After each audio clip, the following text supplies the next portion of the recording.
Hi, I'm Carol Shear. I'm a registered nurse and a trained facilitator in mindfulness-based stress reduction. Here today with you with the Community Mindfulness Project, a 501c3 not-for-profit based in New Canaan, Connecticut, whose mission is quite simply to make mindfulness meditation available for all who want it, in service of our mental, emotional, and social well-being. Our approach is always secular and science-based. And so I'm pleased to be with you today to offer you a brief overview of mindfulness meditation and lead you in a 10-minute practice. So what is mindfulness meditation? It's really just present moment awareness, but it's actually a place that we spend very little time. Our thoughts are usually off into the past, thinking about what's over and done, its history, or we're leaning into what's next. We're planning, we're thinking, maybe we're worrying or angsting about what lies ahead in the future. But we actually, when you think about it, we spend very little time in the present moment, the only moment that we ever really have, and certainly the only moment that we have to work with. It reminds me of a little story called The Boss that goes like this. Suddenly a horse came galloping down the road. It seemed as though the man on the horse had somewhere important to go. Another man on the side of the road who was standing nearby said to the guy on the horse, "Where are you going?" And the man on the horse replied, "I don't know. Ask the horse." The horse in this little story symbolizes our habits, and the story explains how often we're living at the mercy of old habits that have been established not by intentional actions, but by our surroundings and mindless activities. A practice in mindfulness meditation then serves to set the space for us to wake up to what's happening in any moment. Where are our thoughts, our feelings, our emotions, sensations, even the sounds around us? Can we approach and welcome all that may be arising with an acute sense of kindness and curiosity? We might call this falling awake. And in recent years, there has just been an explosion of scientific research to support mindfulness meditation and its benefits. It wasn't that long ago that most of us thought that the brain we were born with is the brain that we would have our whole lives. That's just how it would be. Skip ahead a couple of decades, and we find that the research supports that our brains are actually changing all the time and adapting. A world-renowned neuroscientist at the University of Wisconsin at Madison, Richie Davidson, and his colleagues want us to know three important things. One, we can train our brain to change. Two, we can measure those changes. And three, new ways of thinking can change us for the better. It's super exciting and fascinating, the most recent neuroscientific findings that reveal that meditation as a practice has been shown to literally rewire brain circuits that boost mind and body health. These benefits of meditation have surfaced alongside the revelation that the brain can be deeply transformed through experience. This is a quality that we know is called neuroplasticity that results in both short and long-term benefits, such as lowering our stress, lowering our blood pressure, reducing levels of the stress hormone cortisol in our bloodstream. It increases just a general sense of ease and peace and calm with less emotional reactivity, improves our focus and productivity, mitigates some of the experience of anxiety and depression, boosts our immune system, slows even age-related atrophy of the brain and improves memory, decreases symptoms of chronic pain, gives us a greater sense and enhancement of compassion for ourselves and for others, even facilitates sleep, with an overall, just a general heightened sense of well-being. So some of the meditations that we practice are designed to capture attention, practice focus and concentration, such as attention of awareness on the breath or on the body or on sounds or even on emotions. And another group of meditations are designed to open us up, to connect us more deeply with ourselves and with others. These are called the heart-opening practices, and I'm speaking of generating, cultivating a practice in compassion and gratitude and joy. And to support us in these mental attention training, we adopt a set of attitudes which are really helpful as we journey through and learn and bring this skill set into our lives. For example, when we notice judgment, when it arises in our meditation, we can learn to adopt an attitude of non-judgment. We can become more aware when impatience presents itself and lean into a greater sense of patience for ourselves. We might begin to notice when doubt creeps in and foster a greater sense of trust in ourselves. We can learn to open up to each moment that we're in with a heightened sense of curiosity without getting shut down and trapped in our own trances of thinking and our own mental ruts of expertise. We're not even trying to relax in mindfulness meditation or make anything happen for that matter. Again, simply setting the space to be open to whatever is here, accepting that whatever arises in our meditation, not because we like it and not because we can't change it, for sure, but just because it's already here. We're already having this experience, mental or physical experience. And we can learn to let go, both in small ways and in larger ways, as we become more agile in managing our distress. All to say that these practices are about creating a heightened sense of awareness, but with a very healthy dose of self-care and self-compassion, so that we can become more flexible in any moment to be able to ask ourselves, what's here? And what am I needing in this moment? Broadening out our perspective, connecting with ourselves and with others. And it's in this way that we are more likely to find our footing, that we are more likely to feel more centered and grounded, grow in resilience, and hopefully living a little less at the effect of our life circumstances. Here's what mindfulness meditation is not.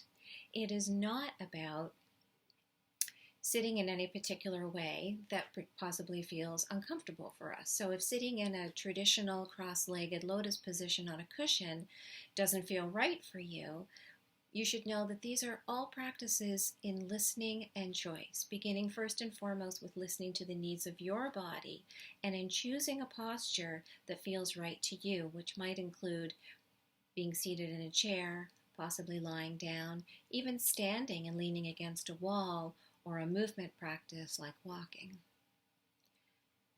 It's also not about emptying out our mind of thoughts. Again, it's about falling awake, setting the space and opening up to what's here, receiving it, noticing when our minds have wandered, because they will. That is the nature of the mind.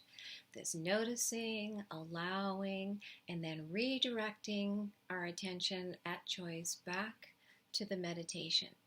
This is the essence of the practice. It's noticing and allowing, and then inviting ourselves to come back. The impact that mindfulness exerts on the brain is born from routine. Steady, slow, consistent reckoning with our present moment, just as it is. Taking a step back, giving ourselves some space to be less reactive. It's almost like when you're learning to play the piano, or you learn to play an instrument and you practice over and over and over again. You're supporting and strengthening neural networks in the brain involved in playing music. When we practice mindfulness meditation, then, we are strengthening our abilities to regulate more efficiently, that we can push pause, we can take a step back and learn to respond with wiser responses and less mindlessly. John Kabat-Zinn, who is the founder of the gold standard mindfulness-based stress reduction program at the University of Massachusetts Medical School, describes it this way: we can't stop the waves, but we can learn to surf. Which is to say, we can't stop unpleasant events from happening in our lives, but we can learn to work with them. We can learn to change our relationship to them, and indeed transcend them. It's sometimes said, if we can breathe through it, we can live through it. Join me, and let's meditate together. Finding your comfortable position, listening to the needs of your body in this moment, perhaps seated or lying down. You might care to close your eyes, although it's not required. It helps to minimize distractions. Choosing how you care to place your hands. Perhaps palm up or palm down, or maybe fingers laced.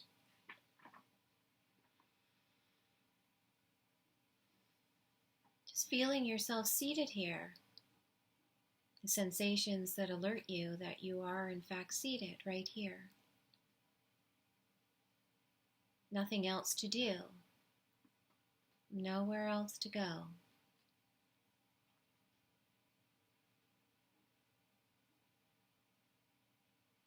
And beginning to just become aware of your breath as you draw air into your body, becoming aware of the sensations of the movement of breath as it enters the body, sense of temperature at the nose or the mouth.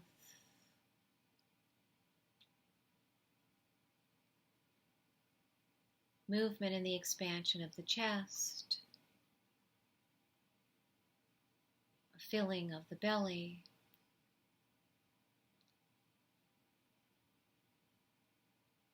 And as you sit here, attending to the experience of breathing, just noticing where in your body do you feel your breath most easily or most pleasantly in this moment.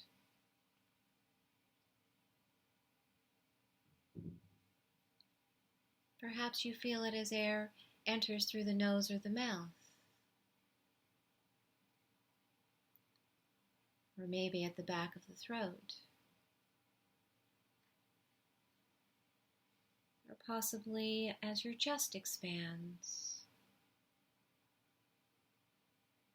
or deep in the belly, pressing against clothing.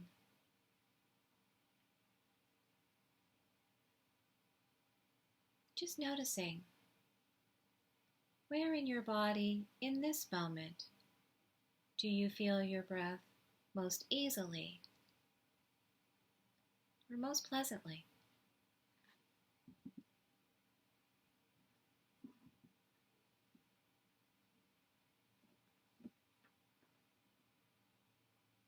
Allowing your attention to rest just right there. Taking in the experience of the body as the breath moves through you.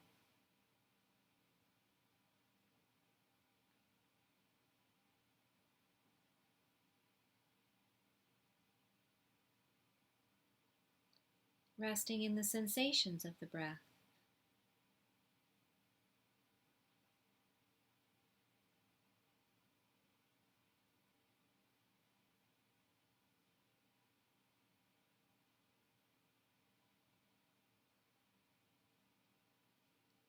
Allowing this place deep within you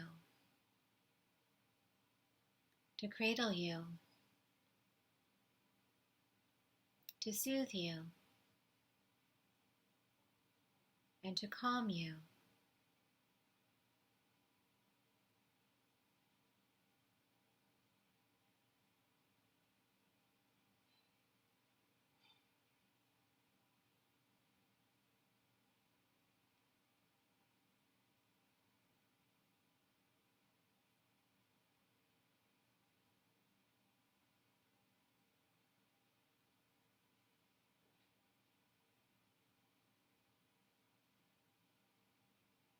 And just noticing where your attention rests in this moment.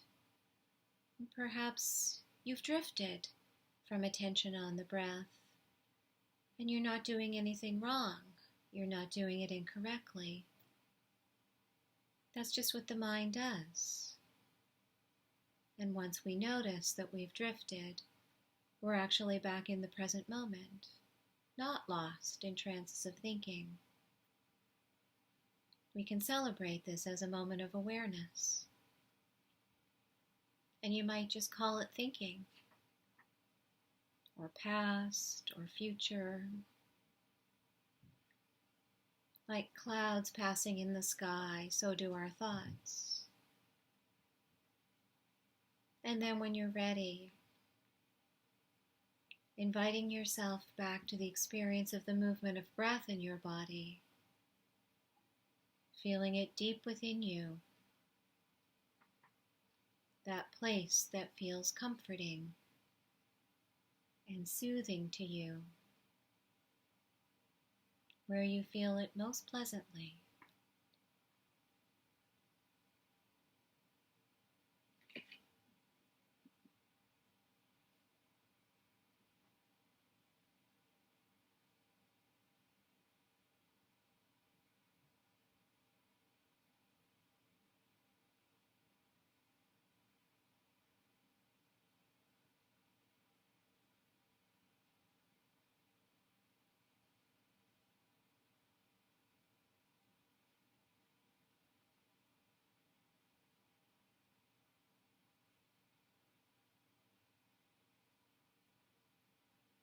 And if thoughts have once again captured your attention away from awareness on the breath, we can say yes to what's here.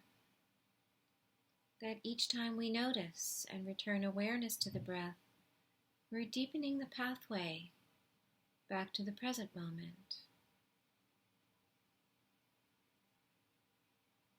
We make room for this precious life in this way, saying yes, breath by breath, moment to moment.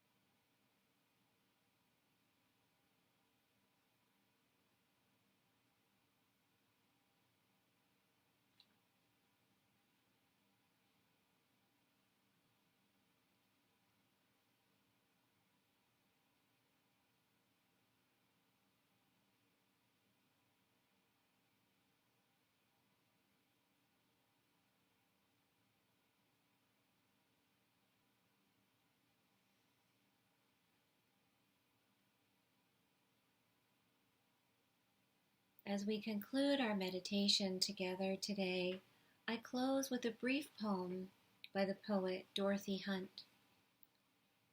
Peace is the moment without thinking it should be some other way, that you should feel some other thing, that your life should unfold according to your plans. Peace is the moment without judgment, the moment in the heart space where everything that is welcome. More guided meditations and resources can be found at communitymindfulnessproject.org.